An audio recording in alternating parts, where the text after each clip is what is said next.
Yes, absolutely. First of all, Scripture tells us in 1 Corinthians chapter 11, there must be factions among you to prove which is true.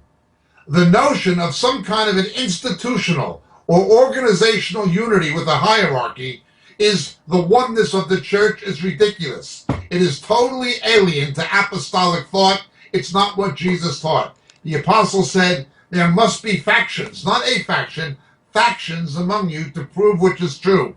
For the true church to be visibly identified from the false church, there must be factions. The unity, the oneness taught in the New Testament is the unity of the Spirit, one faith, one baptism. Its church is held together by a common doctrine and a common faith. It's not about denominations or alliances of churches or any kind of theocratic or theocratically political entity. It's not about a papacy. It's not about a papacy that is essentially the same as the pontifical organization of the pagan religions of ancient Rome that were adopted by Roman Catholicism after the time of Constantine and the Emperor Justinian and so forth. Catholicism thinks in terms of theocratic, organizational, and institutional unity. The Scripture teaches spiritual and doctrinal unity. Now, not only do they have the wrong idea of unity, but they're not even honest about their own disunity. Long before the Reformation, you had rivalries within the Roman Catholic Church, the religious orders, the Dominicans, the Franciscans. They were at odds with each other. They would actually torture each other physically in inquisitions. The Dominicans would torture the Franciscans and so forth. You had the Jansenist schism within Roman Catholicism. You had multiple popes, sometimes 2 and 3 at the same time, and whichever pope had the most military muscle backing him would declare the others to be anti-popes. The rival banking families of Italy would always try to have their man in the papacy, be it the Borgia family or the Medici family. The Roman Catholic Church was always divided. Religious orders were schools of theology. You had those who followed the ideas of Augustine, which were basically Platonic, Platonized Christendom, as opposed to those who would later follow the ideas of Thomas Aquinas, which was Aristotelian, Aristotle's philosophy applied to Christendom. It was always divided.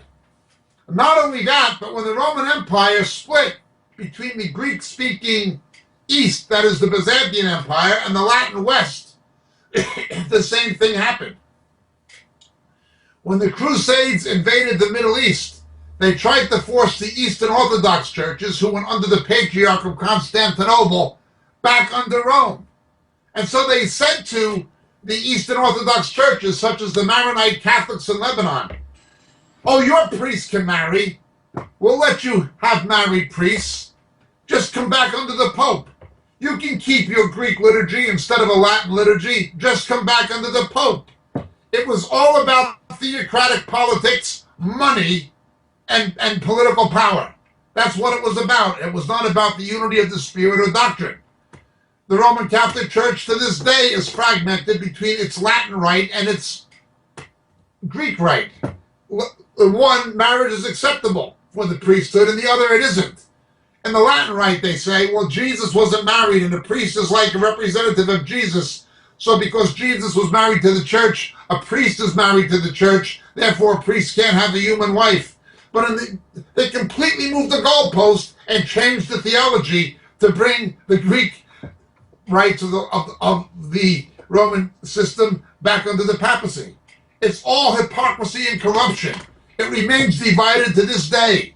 You've got Roman Catholic theologians who are left-wing, such as Schierzebeck in Holland, and Hans Kung, who was a Jesuit and remained one, or Teilhard de Chardin, another Jesuit. Their ideas were so radical, even in some cases New Age.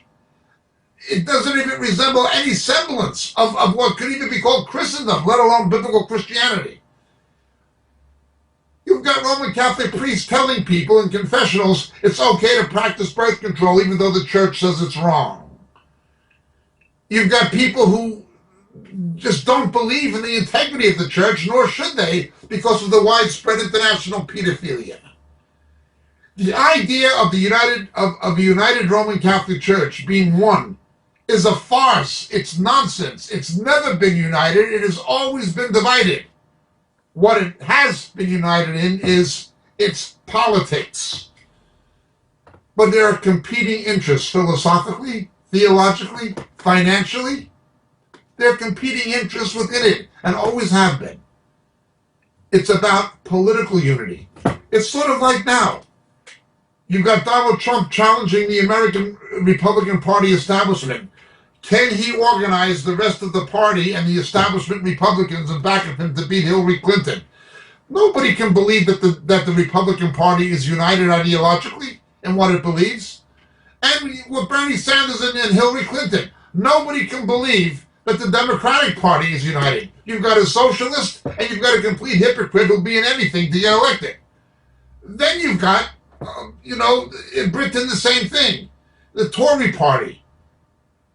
You've got the old Margaret Thatcher conservatives who follow the ideas of Bellflower and of Disraeli and of Churchill.